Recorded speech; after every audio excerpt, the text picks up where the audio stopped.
be sure to go to flipsidegaming.com and use promo code 6 for 10% off on orders over $10. Do the same at the Grizzly Gentleman. Both of them are fantastic deals, and they help support the show. What is up, Magic players? Theorix6 here with essentially a rant, evaluation, whatever you might think is appropriate, of the way that Wizards handles historic bannings. And I have a very general outline of what I plan on doing today. So first I'm going to talk about the timing that Wizards has on historic bannings, and then immediately I'll talk about what I think the timing should be.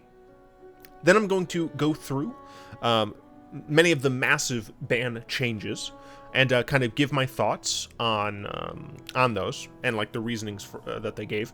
Look at the metagame that currently exists from a couple of data aggregates of historic, and then talk about some of the cards that I believe should or should not be banned. So first we'll start off here with a note on timing. This is from the, I don't actually remember what day it was. June 8th. It's from the June 8th ban list. So that was this year. We're making this suspension, this is talking about Winota, which I'll get to in a bit. We're making this suspension effective immediately, and it's because you're able to, let's see, the digital nature of historic allows us to observe the format more closely, and it allows players to respond to format changes more quickly. For historic only, there will be times that we feel the case is compelling enough that we should act immediately without providing a 1-week notice. Typically speaking, when Wizards makes changes to formats, they'll announce a change, and then after a week, the change will go into effect. Blah, blah, blah, some extra stuff here. Okay. Who cares? So what they're talking about here, I need to stress, is that the announcement of changes may coincide directly with the implementation of those changes. So this only says that when a ban list or suspension is announced, it'll essentially be effective immediately. But what it does not talk about is their timeline for banning things. And frankly, the timeline for banning things is set in stone and is not very often. I think they make announcements every 2 weeks. It might be once a month, but I think it's every 2 weeks. I could be wrong. I don't really care. It's frankly a little slow for a digital only format, and that's the thing here. This is what I want to highlight. Pardon the pun. It allows Wizards to observe the full format much more closely. They are getting so much data and quickly about the format. In addition, because it's online only, it is just digital. There's no direct monetary disincentive for people whose cards get banned. Now, there are definitely indirect monetary issues that can arise from banning things willy-nilly, but that can be mitigated somewhat with the use of wildcard reimbursement. And we've seen on Arena, if something gets banned from essentially the only formats they can be played in, Wizards will provide wildcards. A direct refutation, I don't care, of that line of arguing is that, well, if these cards are keystones of the decks that they're being played in, then the rest of my cards in that deck may also become obsolete. For what it's worth, I don't personally believe that that occurs nearly as frequently as some people might think. If you're looking at a combo deck, it's a little bit easier to recognize, but I'm going to talk about a couple of examples of combo decks, and hopefully I'll remember to share my specific thoughts about why I don't think those would be issues in those cases. So, coming back to this, I'm actually going to very slightly lower my audio because it is too loud in my ears. For those of you who are wondering what this audio is, it is the Hollow Knight OST. Hollow Knight is a great game. So, coming back to this. as a digital-only format, I believe that, so this is like my first key point about the historic bannings.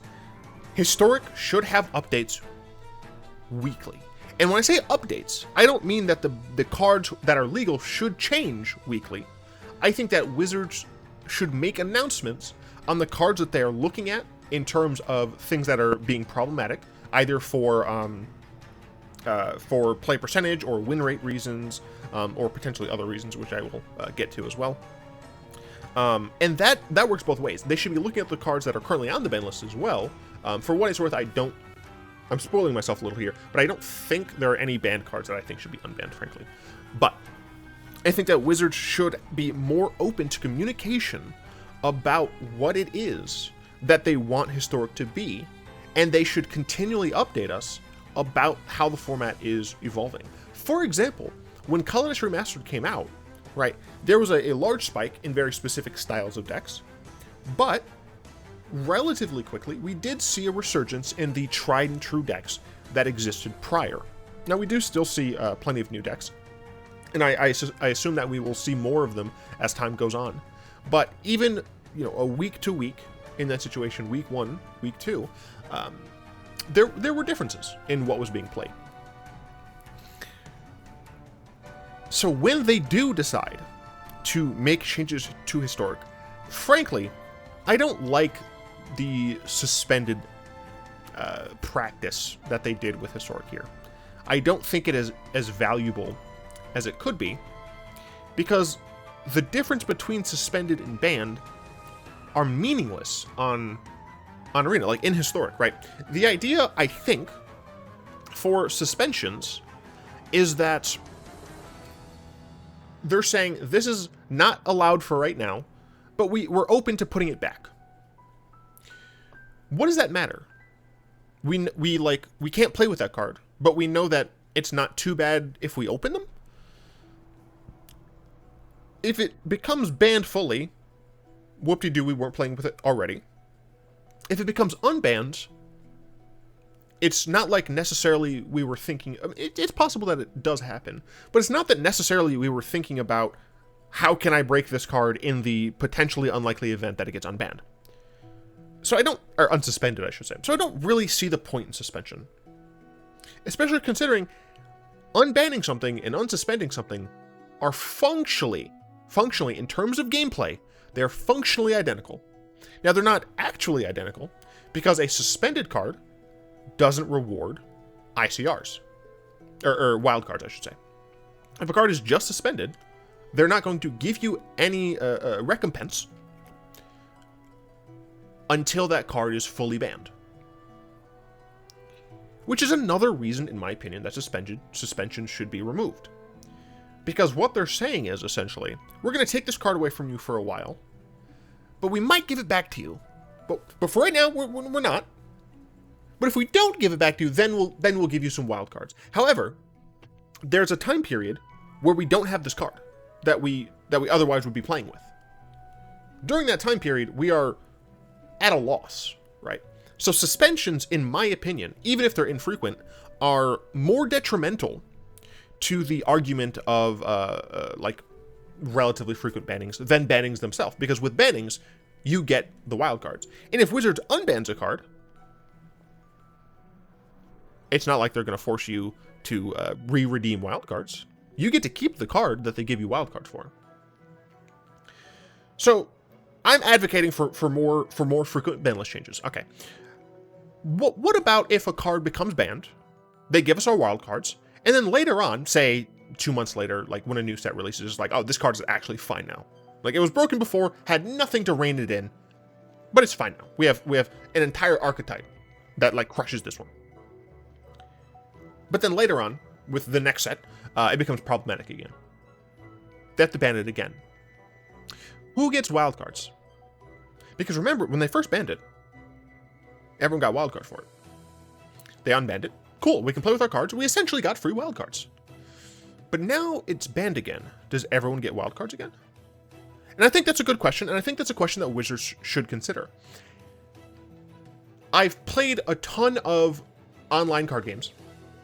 And I don't recall which ones exactly did this, but I believe Elder Scrolls Legends had a model such that when cards were changed, you only received gems. You could craft cards in that game with gems. You could only receive those, soul gems specifically, if you had used soul gems. So they were tracking how a card got in your collection. I don't know exactly how they did that, but I don't see why Wizards of the Coast, the largest moneymaker for an entire toy company, would be unable to implement some sort of tracking to their code. I understand that their code currently is not exactly the best, but that's an argument for another time. Here I'm going to try and focus on Historic and its bannings. So, if you've already received wildcards for some number of a card, it becomes unbanned, and then it becomes rebanned. If Wizards tracked if you had already gotten a wild card for this banning, then they don't have to give you a wild card again. And you might say, oh, that's not fair, but like we didn't have, it's so similar to the suspended one. We don't have a card for a time, but they give it back. You received a wild card for it. I think it's fine.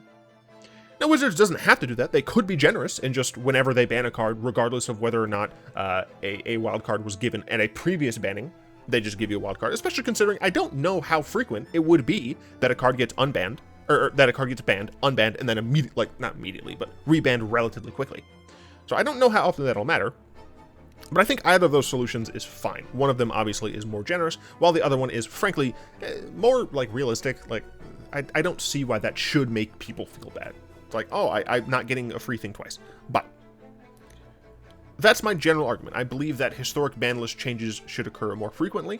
I think that Wizards should have like a health check of the format more frequently. And I think that the suspended list doesn't make a ton of sense. So, now that I've talked about that,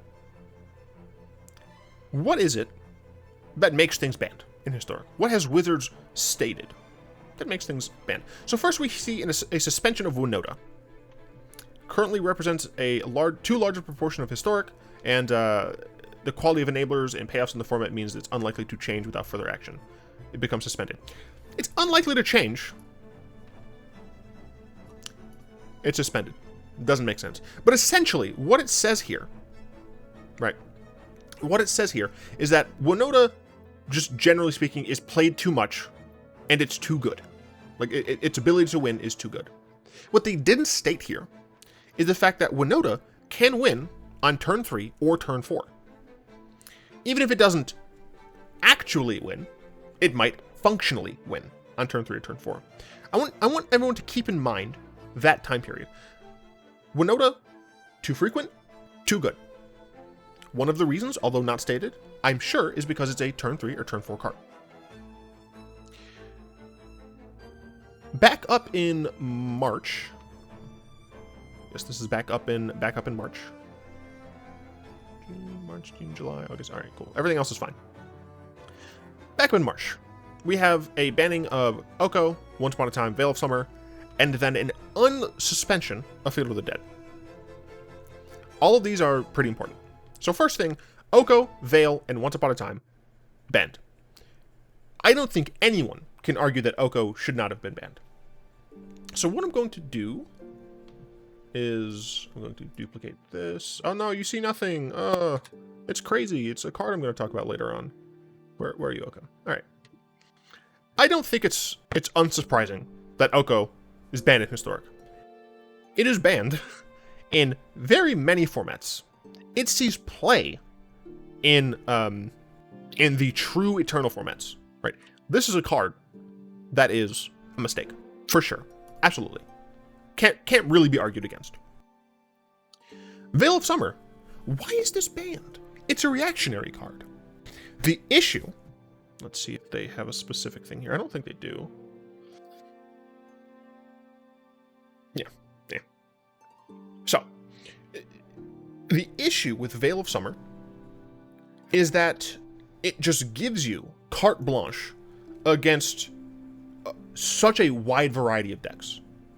The fact that it replaces itself, the fact that it makes it so something of yours is no longer countered, and the fact that it can also stop essentially any sort of targeting from blue or black, be it targeted mill or hand hate or something like that. you can see why this is a problematic card, especially considering it's a 1-drop, and it just invalidates a number of strategies. Once upon a time, this card isn't, inherently too good, right? Like, you're not looking at this, and then looking at Oko and saying, oh yeah, these are the same power level. But what you are seeing is that this card makes decks way too consistent, and it's difficult to interact with it, right? This card can just be free. Other than that, it's a normal, look at the top 5 and get a creature or land. Who cares? But the rate for it is just too good. If you can play this for free, it's ridiculous. So, okay. These way too ubiquitous, way too strong, especially considering they have buffed the power of green, generally speaking, which is an entirely different issue. But why did they unspend Field of the Dead? This card is nuts. And the reason this card is nuts is because it turned a normal game action, which, for what it's worth, is very difficult to be interacted with in the current modern thinking of Wizards card design, because people have the feel bads when lands get destroyed, and especially when you have anything that shuts down special abilities of your lands. This just means that you can play the game normally. Even if you're flooding out, you'll still be able to accrue more advantage than an opponent who's trying to also accrue advantage, who doesn't have field. And the reason they said this is because they're including Ghost Quarter and Goblin Ruin Blaster. Ghost Quarter, I've seen some play here and there, but the reason Ghost Quarter can be strong is because of other white cards that we don't have. You could pair this with Aven Mind Sensor. It might be okay. But we don't have something like Leonin Arbiter, which is very important at making Ghost Quarter an actually effective way of removing a land. Because destroying a Field of the Dead, a single Field of the Dead, with a Ghost Quarter, is not going to help you when your opponent, 1, can get lands back, and 2, likely has another Field of the Dead on the board. Goblin Ruin Blaster, this is very funny. There are Goblin decks, you could theoretically have played this in the sideboard, but the value that Field of the Dead gets you is far and away above a 4 mana 2/1. Sure, it has haste, who cares? A 4 mana 2/1 to destroy only a non-basic. I'm certain that they introduced these cards and a few other cards in historic anthologies to deal with Field of the Dead, not recognizing that individual cards aren't the best at dealing with individual problems. And for what it's worth, I do want to mention that this is an issue with White and Commander. You can't just throw a couple cards here and there that are incredibly strong at the problem. You need to make fundamental changes on your core card design. But it's an argument for another time. So, Field of the Dead, unsuspended, because they have answers. Move on to June. Agent of Treachery is banned in Standard, so is Fires of Invention. Treachery and Fires of Invention are suspended. Now, essentially, the reasoning they give here, Fires played too frequently, and that's essentially it. It's played too frequently, and because of the cost reduction, it's too easy to cheat the mana. This cheats mana. That's the problem. Notice you don't talk about Wilderness Reclamation yet. That also cheats mana, but you'll notice a pattern potentially emerge. This card cheats mana. Being able to just play 10 mana worth of cards with only 5 lands is very strong. But what about Agent of Treachery? Why is Agent of Treachery banned? It's crazy. Sure, they mention specific things, and this is for Standard, but they essentially just say, here. While part of the design intent of these cards was to provide creative ways to deploy powerful high mana cost creatures, Lukka and Winota, we observed that using them to play an early Agent of Treachery can be uniquely frustrating to play against, and difficult to come back from. The reason they decided to ban Agent of Treachery is 1, because it is too strong, and 2, because it is frustrating to play against. I want to highlight the fact that Wizards, at least in one situation, has banned a card because it is frustrating to play against. It's also pretty decent. It's good, don't get me wrong, especially since you can flicker it and cheat it into play in a bunch of different ways. The fact that it can steal lands or key cards does reduce the diversity of the metagame because specific permanents or big creatures have less of a chance to succeed. Notice this is talking about metagame diversity, so that's another problem, which I'll probably reference in a bit.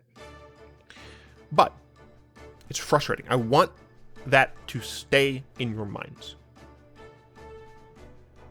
Well, we have a lot of historic change. It's been banned. Cool. Who cares? It's been banned. Wow, it was essentially already banned. Oh, it's been banned. Cool.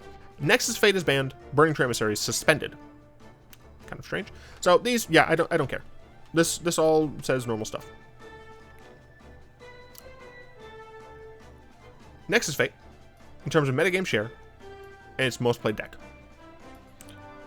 The two cards, Wilderness Reclamation Nexus. What do they say about Wilderness? Powerful card, we're not seeing it appear in problematic decks aside from this one. Sure you aren't.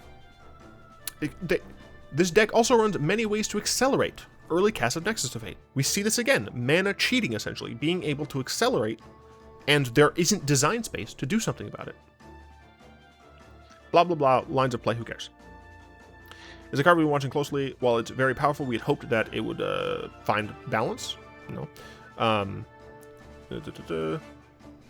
It's now risen to a level where it's starving out other options and warping the format. So this card, the warped format, who cares? It's starving out other potential options. Okay. It's going to continue to get better, or to get stronger. We do not feel it's likely the meta will soon reach a place where sufficient answers exist to make this a balanced deck. Fun, as well. Be fun. Blah, blah, blah. Gruul Aggro. After concerning the deck, the surrounding meta, we feel like the best card to act on here is Burning Tree Emissary.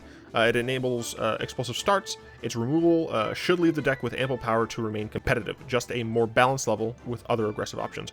Other options. They're talking, once again, about this pushing out options, and it enables explosive starts. Should leave the deck in ample power level. Okay. Up here, we finally get Wilderness Reclamation and Teferi Time Rattler. But I thought that it was fine. Since then, Team of Reclamation list grew steadily and leverages expansion explosion, Field of the Dead, blah blah blah. Wow, look, it's a card that was unsuspended for some stupid reason. This card and deck configuration, analyzing, watching, so we feel that it's one where we have enough information to act. Yeah, you have a ton of data here. Cool. Representing over 10% of the best of 3 games, while maintaining concerning win rates. Over 10% concerning win rates. Team of Reclamation was not a deck that came out of nowhere. When I saw Fires of Invention get the ban, when I saw Nexus of Fate get banned, I saw a ton of people talk about the fact that Team of Reclamation was still going to be an incredibly strong deck, and it was. For Teferi, the power level, power of the reduced capability of interaction. He's also very frequently seen in Historic, appearing over 20% of best of 3 games. We'll be suspending Teferi. Reduced capability for interaction. Hard to interact. Very frequent. Fit of the Dead. It's been re-powerful. Win rate against slower decks has made the format as a whole lean more towards aggressive strategies. That's not technically true. What it did was it was a polar metagame at this time. It was just hyper aggro or Field of the Dead. If you were trying to play a non-Field of the Dead slow deck, you would lose to Field of the Dead. But also they added more powerful cards like Cultivate, Explore. I do not know why they decided that. Our Promise was going to come back regardless. So it steadily climbed. Unlikely to change. Unlikely to be a healthy part of a format metagame anytime soon. So they're going to ban it. Cool. Whoop-de-doo. And that brings us to October 12th. It's currently November 22nd. Omnath is suspended. Teferi's finally banned. This is finally banned. Burning Tree Emissary is unsuspended. This was from... Oh, wow. No, it got suspended a long time ago. It got suspended July 13th. Unsuspended October 12th. Wow. We're not going to need to talk about these. They're banned. They're banned. Cool. Omnath, Burning Tree Emissary. Essentially for Omnath, it's too good. It just does too much. It's essentially too good. And the reason for it is the same as Field of the Dead. They don't actually talk about it here, but if you're looking at things like Explore Ghost Spiral, right, these are cards that were referenced in Field of the Dead. It turns playing your normal, you're just playing your lands in your deck. It turns that into being incredibly powerful. So obviously, makes sense. Since the suspension, the power level of Historic has increased considerably with the release of Jumpstart and Amonkhet Remastered. Okay. And we've seen the meta share of Gruul aggro fall off notably. Okay, if you say so. In the match for Gruul, we think there's room for Burning Shore Emissary to be a healthy and interesting addition to the format. I disagree. And the reason I disagree is we want to come back to that turn 3, turn 4 thing. Burning Shore Emissary allows Gruul players to cheat on mana. It allows you to dump your hand before a more controlling deck even has a chance of assembling the mana, let alone the cards necessary to respond. So let's take an overview of the cards that are currently banned. Just these. What is that? 8, 11. 11 cards. I want to see if there's anything of note here. So we've got 1, 2, 3, 4, 5. 5 green cards out of 11. Nearly 50%. 1, 2, 3, 4. 4 blue cards out of 11. Not all that high, but green taking up a market share. We technically have 2 red cards. A single land. We technically have 3 white cards. Yeah, if you notice, we do have some shared animosity towards the menace of green, and that's because Wizards has been printing dumb green things. Looking at this, do I think any of these cards should come off of the ban list? No. Agent of Treachery should remain because it is unfun. Field of the Dead should remain because it leads to a restricting of what you can play as a slow deck. As much as I love Fires of Invention as a player of Grixis Bolus, which was absolutely way better when Fires of Invention existed, Fires of Invention and Will-O-Wisp Reclamation, they cheat on mana in a way that is detrimental to the game. So I'm talking about Reclamation as well. Nexus of Fate, similar to Agent of Treachery, unfun lines, also decreases metagame share. This card's a mistake. This card's a mistake. Not even gonna talk about it. Once Upon a Time, this is like the only card on here that I think might be able to come off if other redonkulous green cards go away. But I think so many stupid green cards would need to die in order for this to be fine. It's just too efficient. Teferi, it's not fun. You can't interact with it. Like, it shuts down a card type. It shuts down an entire ass card type.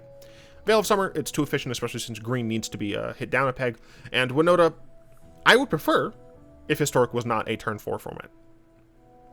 Unfortunately, in many situations it is, but I'll get to that. I think that Historic should be at minimum, at minimum a turn 5 format. So now we're going to look a little bit at the data aggregators. I'm using MTG Goldfish and Aether Hub.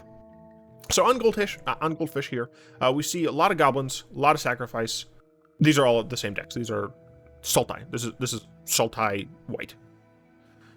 Gruul aggro. Then we have some different Lurrus decks. We got the blue-white variation and the white-black variation. Blue-white control, blue-black control, Rakdos Arcanus, Rakdos Sac is also technically around here. Essentially the colorless ramp decks. We got Burn. We got Mono Black, which is decent. And we got Neoform combo. Over here, we see some recent wins from things. Goblins, Sacrifice, Sultai, Goblins, Sacrifice, Sultai, the Azorius aggro deck, more Sacrifice, more Goblins, more Azorius aggro, more Sacrifice. Right. We see essentially stagnation. How does that compare to Aether Hub? What I like about Aether Hub is it does give data for best of 1 and traditional. So they take this information from Platinum Plus ranked players that use the assistant. That's, for what it's worth, that's what I use. I do like the assistant. Feel free to get it. So, goblins. Lots of goblins. But what's nice, so remember, they're taking this from Platinum Plus, right? It's not just randos. For what it's worth, it's not Diamond Plus. But still, it's not just randos. 10% of metagame, 60% average win rate. This is best of 1, but I think that we should talk about it too. Colorless Ramp, Gruul aggro, Blue Enchantment. So you'll notice in this, these are very linear strategies, which makes sense, right? If you're playing best of one, you're going to have no sideboard essentially, so you're not going to be able to react as well. The reactive decks aren't going to be as good, so a lot of these are essentially proactive. In fact, yeah, there's no. Oh wow, Azorius Control, like way down here. But regardless, right? We got Gabos, we got Ramp, we got Colorless Ramp, we got Gruul Aggro, we got some of these. Best of 3, relatively similar. Goblins is shoved down. We do finally have a more reactive deck here. We have Gruul Aggro, relatively high percentage, Assault and Midrange, once again, relatively high percentage. Colorless Artifact decks, Mono Red Goblins, Jund Sacrifice, and then we get very similar previous things. Azorius Control, way higher, which makes a ton of sense. Allegedly, there's Bolus. Don't know about that. And I should mention that these are going to change. This is in the past 60 days. So if you were looking at, oh, actually, I'm gonna be honest, I didn't even know I could do that. Shit, we'll see that Teamer Energy. Look at that, way different to the last 60 days. I'm actually gonna do this as well. Yeah, colors. Look at the colorless ramp. These are all still very high. They're not the 10%, but they're still a very high percentage. We go back to traditional historic. These are even higher. Sultai midrange is absolutely the bane of best of 3. We have mono red as well. We got colorless artifact, but then we have some other things. Some, for what it's worth, sometimes this does happen. These are technically the same deck, so you do need to like add them together. That does happen from time to time. We have goblins here. I do wonder if some proportion of these are falsely flagged as mono red without being the goblins. So that is, a thing to keep in mind. But this is the energy deck, right? Like, this is also coming up, and it has a pretty decent win rate. Interestingly, these have really good win rates on average, but are relatively, they're less frequently played, but still. So we have these. Look at this. Look at this nonsense. Green has a huge market share, followed by red and black. Blue a little bit less so, and for what it's worth, I think some of that is just due to the fact that blue is currently more of a support color to green, so it's not seen as much. White doesn't exist. For what it's worth, I think that's incredibly sad. Yeah, so in best of 1, it makes a lot more sense that red is a little higher. We do have more white, less black, which is interesting, but right, who cares? I go back to Goldfish here to see the top cards played in Historic. I don't know the exact parameters of this, but we're going to go through the top cards really quickly. Number 2 top card overall with a 42% of decks is Graph Digger's Cage. And I recognize that these aggregators do still need to catch up, essentially. They're not perfect. They're getting data from the people who are using their sources. They're aggregating from other websites as well. So, this data is going to have a lag. Graph Digger's Cage. It's 42%. Part of this is because of goblins. Muxus is dumb. Part of this is because of Uro, and frankly other escape cards as well. Things like the Rakdos Pyro deck. But when a sideboard card is at 42% of the top cards played, that kind of hints to me that there's a problem. The next one down at 35% is another sideboard card. Both of these cards have been played in the main deck. Aether Gust absolutely is played in the main deck of a number of decks that run blue. Not only is that showing how skewed the metagame share for green and, to a lesser extent, red is, but it's showing that there are like pervasive problems with metagame diversity if you are fine running a relatively narrow sideboard card in the main deck. I mean, like, that's just it, right? Like, it's a bit sad that you have to essentially run Aether Gust in the main deck. Abrade, similar, but not the same as Aether Gust. For what it's worth, Abrade is fine as normal removal because, people have played 3 damage to target creature spells. Abrade, I assume, will probably see more play as the Colorless Remastered cards come more into their own. and people start to react against them. But yeah, Abrade is another one. Like maybe Kaladesh has a lot of artifacts that are a little bit much. Who knows? This card, Uro's just annoying, but you know, that's essentially what it is. So we have a couple black cards, no white cards at all, and we have a single red card, which essentially is just, you know, whatever. Top creatures, Uro, 28% of the of decks play Uro. 28% of all of the decks in Historic play Uro. That seems like too much. Elder Gargoth, 24, Hydrocasis, 23. They're all in similar decks as well. Like, it's not like these are super disparate. They're all in similar decks. So you'll notice that a lot of green and a little bit of blue market share here. We get a Bone Crusher Giant. This card, honestly, seems fine. Like, this is a relatively, like, utility card. This can go into a number of different decks. You can play this in aggro deck. You can play this in a mid-range deck, and you can play this in a control deck and, like, not be upset about it. I think Bone Crusher Giant is actually, like, the poster child for a well-designed card. Chainwhirler, blah, blah, blah. Chainwhirler is up here because it's played not only in the Goblins decks, but also in a lot of the mono red decks. Emissary, obviously. Then we have the sack build, and then Lenore Elf because cheating on mana is great. Graphic Gauge, we already talked about, blah, blah, blah. Yeah, Nissa now, now that you take out the creatures from here, Nissa peeks in there with 26% of decks. I still think is a bit much. And then lands we're not going to care about. So, going through this, remembering the you know, the 10%, the 20% of for reasons of banning cards, with metagame share in mind, with format diversity in mind, recognizing that Wizards has ban cards because of them being unfun, I'm now going to go in and talk about cards that I believe should be banned. I will talk about why I think they should be banned. I will talk about what impact the bannings on them would have on the decks. And I'll talk about how those decks will evolve, like losing that card, right? The first thing I want to talk about is Embercleave. You might think Embercleave is out of nowhere. It kind of is.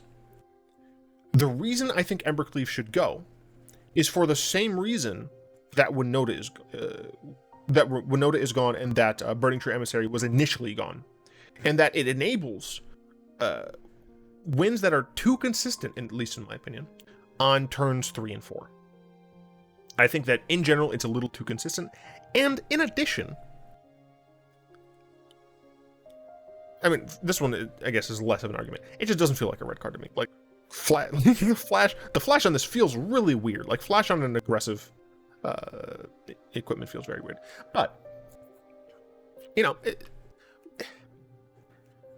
it's one of those cards that combines a little bit of the feel bads with a little bit of the, in my opinion, it makes decks too fast. So we're going to go back. We're going to look at mono red here.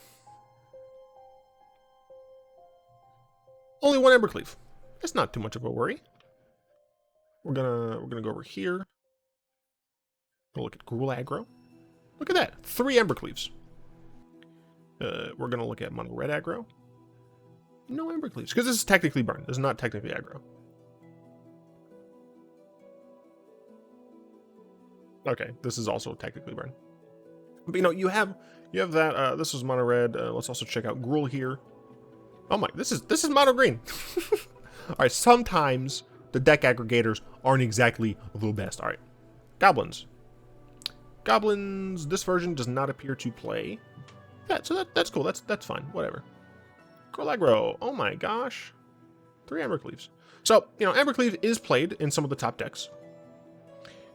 But my reason mostly is that this card, in my opinion, is a little too fast. Because I would like to see the format be, you know, a little less fast. And I guess another reason is that the difference in games when your opponent, like if you're playing against a red deck, when your opponent has an Embercleave versus when they don't is massive, right? Them attacking without the ability to cast Embercleave is so different than them attacking with the ability to cast Embercleave. So the games become a lot more, do I draw my busted card and win? Another red card, Muxus. Why should Muxus be banned? Muxus, in my opinion, should be banned. One, because it kind of breaks the format rule. It is in a deck that kind of breaks it breaks the mana rule, right? It cheats on mana by just giving you extra value, and it can and does win the game on turn 3. Turn 1, you play the Saki Boy. Turn 2, you play either Wily Goblin or the Tokeny Boy. And then turn 3, bada bing, bada boom, you have Muxus. For what it's worth, that is all in.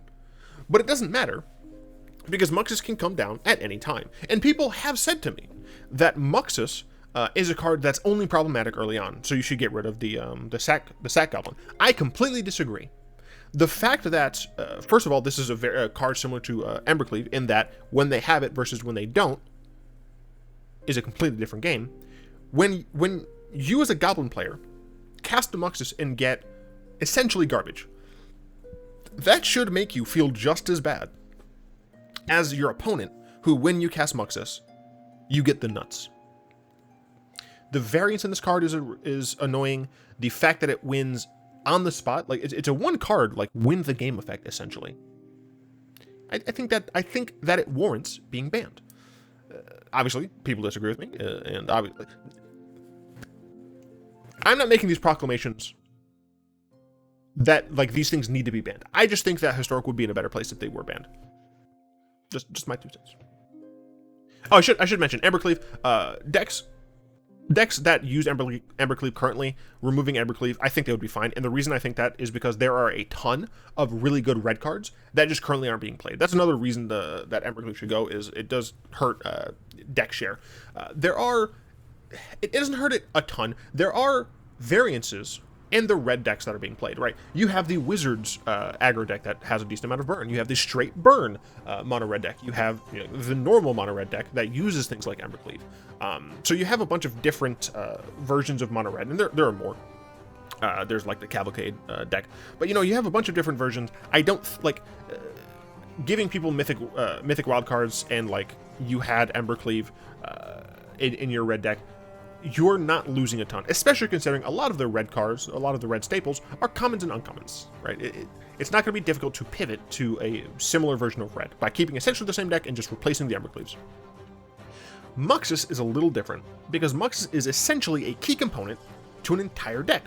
That entire deck being goblins and being played and winning a little bit too frequently, in my opinion.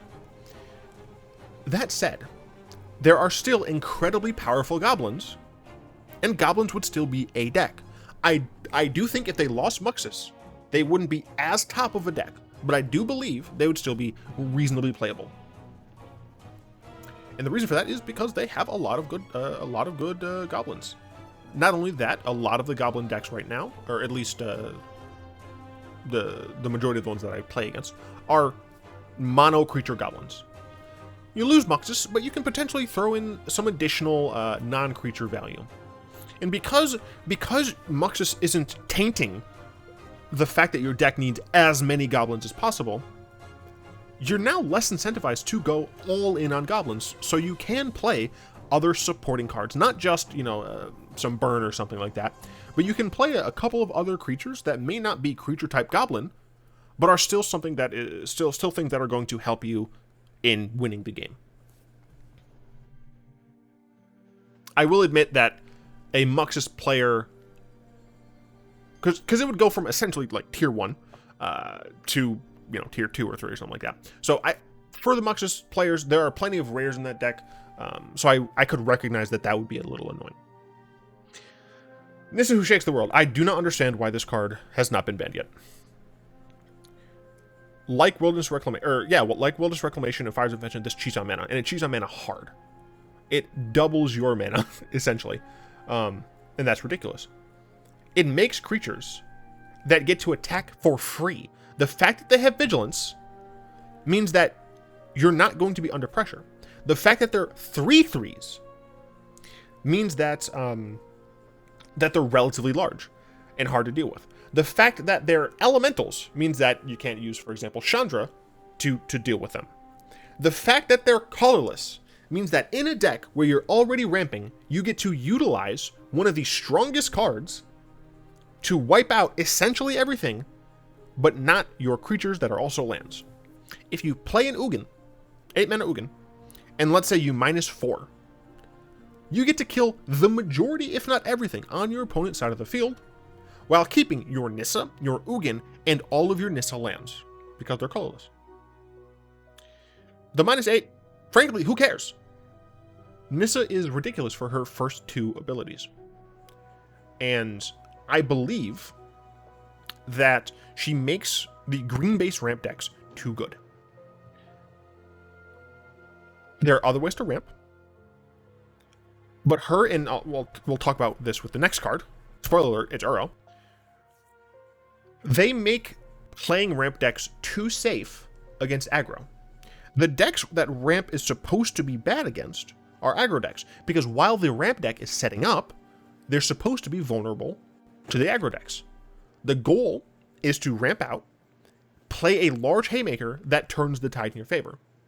But because of things like Uro and Nissa giving you life or blockers while you're ramping, it means that the aggro decks can't actually capitalize on a time when you're developing, because your development comes with extra cards, extra life, and extra bodies.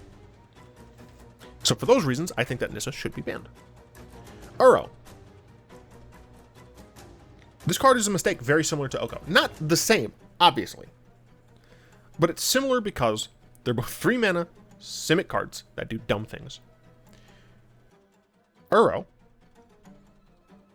gains you life, replaces itself, and potentially ramps you. It doesn't always ramp you, but it always ramps you. Just like I said with Nissa, this card makes the ramp decks that use it, makes like the Sultai mid-range decks that use it too powerful against the decks that they're meant to not be powerful against.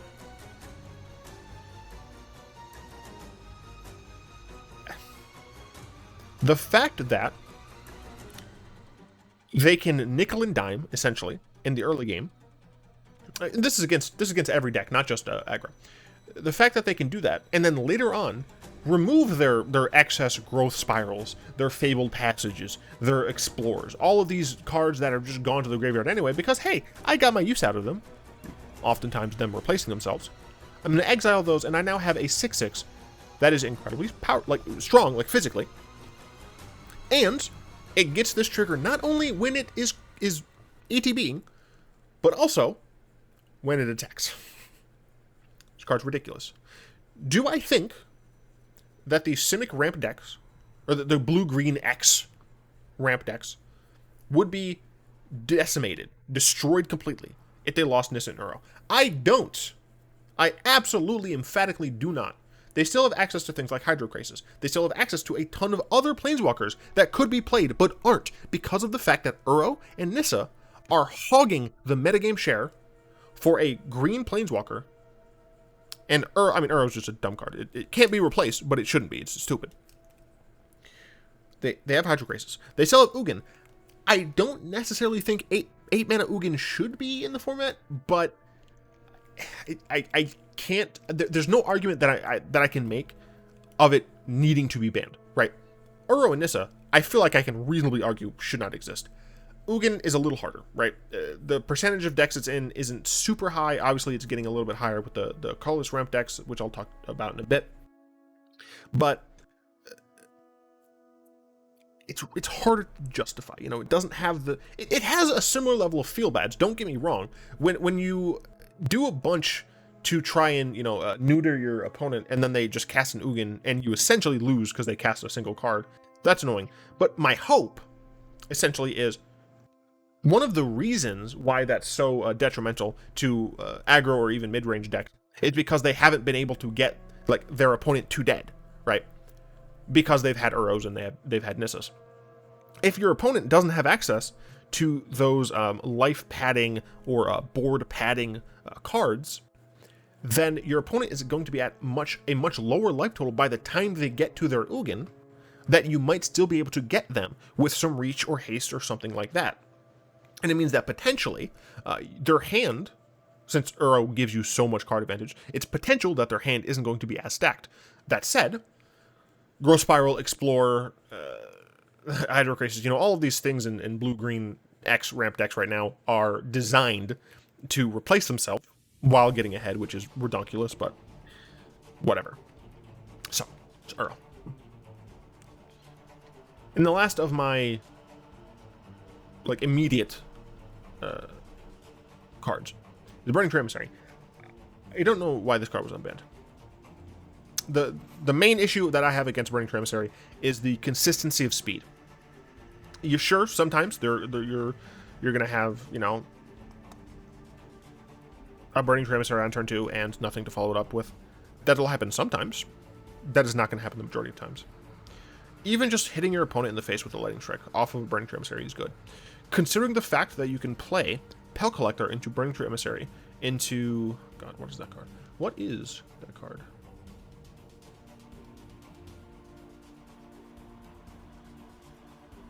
Okay, I'm apparently stupid. I thought there was another card that was super dumb with this. Regardless. The fact that you can just play this into, you know, a Robber of the Rich to attack immediately, into a Gallia, once again, to attack immediately. You know, you can play Llanowar Elf on turn 1. Turn 2, you play a Burning Tree Emissary and a Gruul Spellbreaker. Bada bing, bada boom. You're making the world sad, right?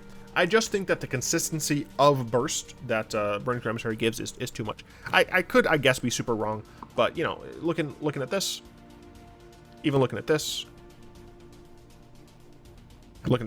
right?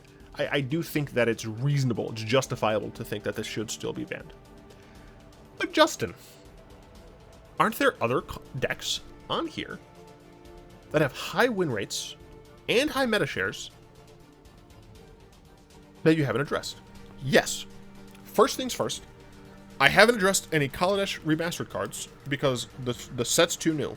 That said, Aetherworks Marvel is a card that can win on turn 4. I've won with that card on turn 4, so I'm just gonna go here just to kind of show the deck. You can easily attune with Aether. You have 2 energy. Wood Weaver's Poison Lot. You have 5 energy. Then on turn 3, you play a Rogue Refiner. Boom, you have 7 energy. On turn 4, you cast Aetherworks Marvel. You activate Aetherworks Marvel. You get an Ulamog. You win the game. You get a Genesis Ultimatum, you win the game. You get a Chandra Torch Defiance, you functionally have won the game. Right? It's real close to being too consistent. The good thing about it is that it's a 4 of in a deck, and that the majority of these decks don't actually run ways of tutoring it. Right? They don't actually run ways of getting to it. So the amount of times it's going to win on turn 4 is not a ton, but it's still a possibility. So you could theoretically, you could theoretically, like, I mean, with Aether was banned at one point because of Aetherworks Marvel. You could theoretically get rid of this. You could theoretically get rid of Ugin, which is one of its hits. You could theoretically get rid of Ulamog, which is one of its hits.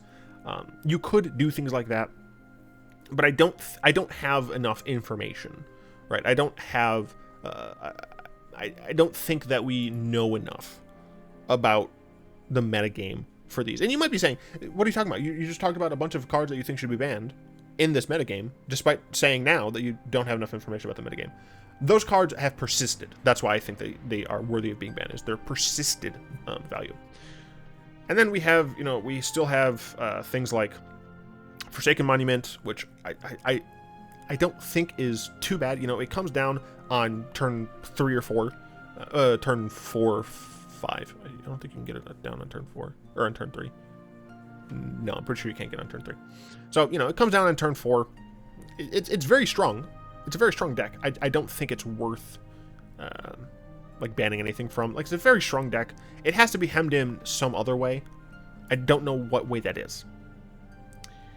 Let's see. There was another thing. Oh, of course. Sacrifice. Not only Sacrifice, but there's also the Arcanist decks, right? These decks are relatively strong. They're also really consistent. The issue with these decks is that there really isn't much that's busted in these decks. When you look at all of these cards individually, they're not actually all that powerful, right? You can easily make arguments that all of these cards break the core of the game in some way. It's harder to do that here. One option is getting rid of Kroxa. We get rid of Uro, we get rid of Kroxa too, right? That's an argument. I think it's a reasonable one to be made because, Kroxa, although it's not nearly as good as Uro, it still can do stupid things because of things like claim to fame, right? Essentially, you're just getting a lot of really strong value here, right? Could make that argument. Arcanist is a good card. It's not ban worthy, Claim the Firstborn. This one has potential because it's not a card that is necessarily integral to the deck's performance. Necessarily. It's very strong. I would say it's a key card in this deck, which is why I'm talking about potentially banning it. But the reason I think that this card could see a ban, could deserve a ban, is because it potentially is pushing out other lower CMC decks from the format. Right? If I want to play a tribal deck that's not bad, not goblins. So let's say I want to play Merfolk, right?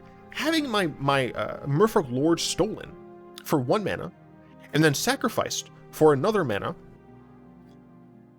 or for free. This can cast it for free, right? Yeah, or for free from getting Village Rights out of the graveyard when they attack with the Dreadhorde Arcanist, can be devastating, right? Like, you can't win from that, really. So I could see arguments to be made for Kroxa, Claim the Firstborn. But unfortunately, nothing sticks out. What about sack decks? Very, very similarly. Nothing in here other than Claim the Firstborn for essentially the same reason. Nothing in here really screams, I am a broken card. Arguably, Collected Company, I don't think Company is too much, though. They're not really necessarily just winning off of the back of Company. It's very similar to the Pyro deck, the Arcanist deck. It's just a lot of cards that are very synergistic with each other. Other than Collected Company, I think it's Claim the Firstborn again. Right? You remove this, and you remove some of, you force the Sakdos decks to play something that isn't more inherently detrimental, right? Because now they can't steal a thing and sacrifice it as easily, right? And that's one of the ways. That's one of their only ways of removal, right? Being able to claim the Firstborn something and then Priest Forgotten God, your Cultist Familiar plus the creature you stole, is very powerful. So, I'm not sure exactly how you'd want to do it, but it might become too strong after things. If we also look at blue-white, look at the blue-white enchantments, mono-white life gain, even Dimir Rogues, there aren't too many things that show too much potential. Then there's the Neoform combo. I feel like this combo is relatively easy to defeat. But I believe that you can win on turn 4. I don't know how consistent that is. Yeah, I don't know how consistent it is for what it's worth. Did I see my name? Hey, I did see my name. I thought I saw my name. I don't know how consistent it would be.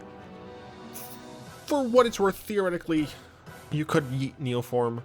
I don't think it's necessary as of right now. I do think there should be combo decks on Arena. I just think that they shouldn't consistently be turn 4 combos.